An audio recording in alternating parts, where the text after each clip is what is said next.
BSF tradesman को हर महीने कितनी सैलरी मिलती है? अगर आपका सिलेक्शन बीएसएफ में अभी हो जाता है, मान लो इस साल के एंड तक आप ज्वाइन कर लेते हैं, तो आपको पहली सैलरी कितनी मिलेगी, कौन कौन से आपको अलाउंसेज मिलते हैं, ड्यूरिंग ट्रेनिंग कितनी सैलरी मिलेगी, आफ्टर ट्रेनिंग कितनी सैलरी मिलेगी, आपकी सैलरी से कितनी कटौती होगी, पेंशन का क्या सीन है, पूरी जानकारी आपको आज के इस वीडियो के माध्यम से डिटेल में मिलने वाली है।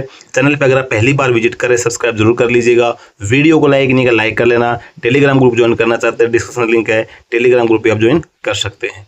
दोस्तों, अगर आप एसएसबी ट्रेड्समैन की तैयारी कर रहे हैं तो ये वीडियो आपके लिए इंपॉर्टेंट है। सबसे पहले हम इसके अंदर बात करते हैं आपको मिलने वाली बेसिक पे की, क्योंकि आपने नोटिफिकेशन के अंदर भी देखा होगा आपकी जो पे है वो 21,700 से लेके और 69,100 तक दिखाई गई है। अगर मान लो आपका जो 21,700 से लेकर जो 69,100 तक है, उसमें सबसे जो पहला मेन पार्ट होता हुआ था बेसिक पे, तो बेसिक पे आपकी हो जाती है 21,700। अब उसके बाद में आपको मिलता है डीए यानी कि डीएलए सलाम महंगाई भत्ता जिसको बोलते हैं। अभी वर्तमान के अंदर सेंट्रल गवर्नमेंट के जो कर्मचारी हैं उनको 60% डीए मिल रहा है।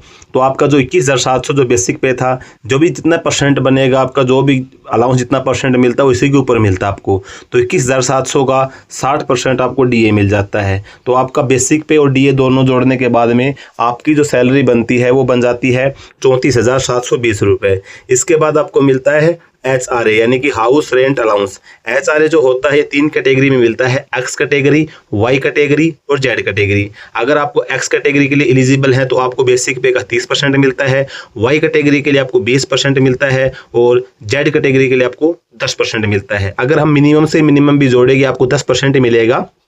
तो आपको 21,700 का 10% यानी कि 2,170 आपको HRA यानी कि हाउस रेंट अलाउंस मिल जाता है। तो आपकी बेसिक पे और डीए और HRA तीनों को जोड़ने के बाद आपकी जो सैलरी बनती है वो लगभग आपकी 36,890 रुपये बन जाती है। अब जैसे आप भर्ती होते हैं, ट्रेनिंग के अंदर रहते हैं, तो आपको टीपीटी मिलती है। तो मैक्सिमम जगह पे आपको टीपीटी मिलेगी, तो आपको लगभग 2700 रुपये के आसपास टीपीटी मिल जाती है।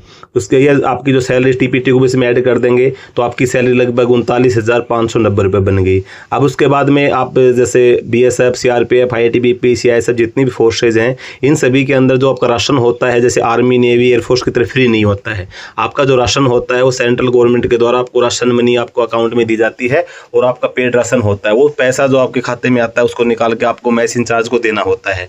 तो अगर आपको राशन मनी वर्तमान में 152 रुपये के आसपास पर मंथ मिलती है, तो लगभग ये मान के चलो कि 4600 रुपये के आसपास आपको राशन मनी मिल जाती है। तो आपकी जो सैलरी हो जाती है वो 44,200 के आसपास मान लो हो गई। इसके बाद में फिर आपको कुछ छोटे मोटे अलाउंस जैसे हेयर कटिंग अलाउंस मिल जाता है, रम अलाउंस मिल जाता है, सोप टॉयलेट अलाउंस मिल जाता है। तो ऐसा करके जो आपकी सैलरी होती है वो लगभग 44,500 रुपये के आसपास आपकी ग्रोस सैलरी है। ये सैलरी आपकी स्टार्टिंग सैलरी है, जैसे आप भर्ती हो जाएंगे इतनी सैलरी तो आपको मिलती ही मिलती है। अब देखते हैं कि सैलरी में आपकी कटौती कितनी होती है। तो ग्रोस सैलरी होगी। अब इन हैंड सैलरी में बात करें तो सबसे पहले आपकी जो कटौती होती है वो एनपीएस यानी कि नेशनल पेंशन सिस्टम के लिए होती है।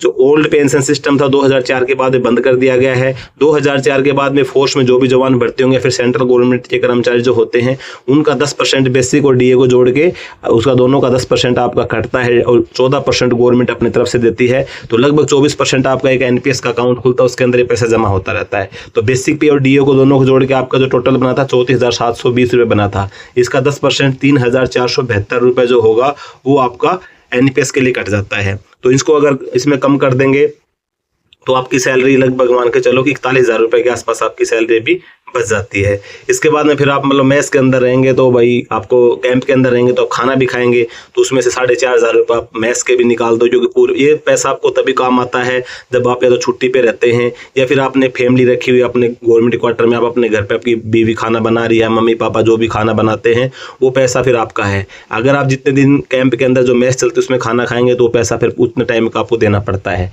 तो ये पैसा भी आपको मान के चलो कि कम ही करना पड़ेगा। खाना तो आप खाओगे ही, तो वो भी 4,500 रुपये के आसपास इसके अंदर आप कम कर देते हैं। तो लगभग ये मान के चलो इस आपकी जो स्टार्टिंग सैलरी होती है 36 से 37,000 रुपये से आपकी सैलरी स्टार्ट होती है। तो ये तो एक मिनिमम सैलरी आपकी हो जाती है। उसके बाद में फिर आपको मिलते हैं अलाउंसेज।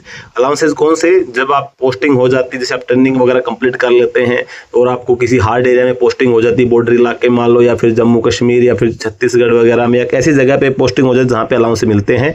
तो हर क्षेत्र के हिसाब से अलग अलग अलाउंसेज होते हैं। मान लो कहीं पे 21,725 आपको अलाउंस मिल रहा है, तो आपकी जो सैलरी होगी मान के चलो कि खाने पीने के बाद में आपकी 65-70 हज़ार रुपये आपकी सैलरी क्रॉस कर जाएगी जैसे आप ट्रेनिंग कंप्लीट करेंगे। तो बाकी जैसे अब भर्ती होने के बाद में आपकी जो सैलरी होती है ट्रेनिंग कंप्लीट करने के बाद जहाँ पोस्टिंग होगे उस एरिया के अंदर कौन से अलाउंसेज मिल रहे हैं उसके हिसाब से फिर आपकी सैलरी बढ़ती है। दूसरा फिर आपका जैसे मैंने हाउस रेंट अलाउंस आपका 10% जोड़ा, हो सकता है कि आप दिल्ली में आपका परिवार रह रहा है या फिर दिल्ली से बिलोंग करते हैं या अहमदाबाद है, मुंबई है, चेन्नई, जैसे एक्स कैटेगरी की जो सिटियाँ हैं उसके अंदर आप बिलोंग करते हैं या उसके अंदर आप रेंट पे रहते हैं, आपका खुद का मकान है, तो उस कैटेगरी में आपको 10 की बजाय आपको 30% HRA मिल सकता है।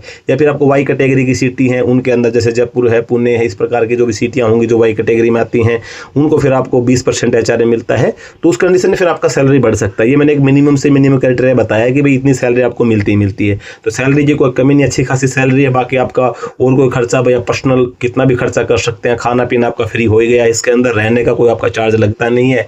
और बाकी भाई अपना पर्सनल यूज़ के लिए 500-400 साबुन तेल का और खर्चा मान लो। बाकी इसके अलावा आप भाई खाने पीने के शौकीन है तो आपसे पूरी सैलरी खर्च कर दो, बात अलग है। बाकी अच्छी खासी सैलरी आपको आराम से खाने पीने के बाद भी आप 30-32 हज़ार रुपये आराम से हर महीने बचा सकते हैं स्टार्टिंग सैलरी से। बाद में जैसे आपको पोस्टिंग पैलेस के हिसाब से जो अलाउंसेस मिलेंगे उसके हिसाब से आपको सैलरी मिलती है। तो उम्मीद है ये जानकारी आपको अच्छी लगी होगी, डिटेल में मैंने आपको समझाया है। फिर भी अगर आपको इसके संबंध में कोई डाउट रहता है कमेंट करके पूछ सकते हैं। वीडियो अच्छा लगा लाइक कर देना, चैनल पे पहली बार सब्सक्राइब जरूर कर देना। मिलते हैं अगले वीडियो में, तब तक के लिए जय हिंद।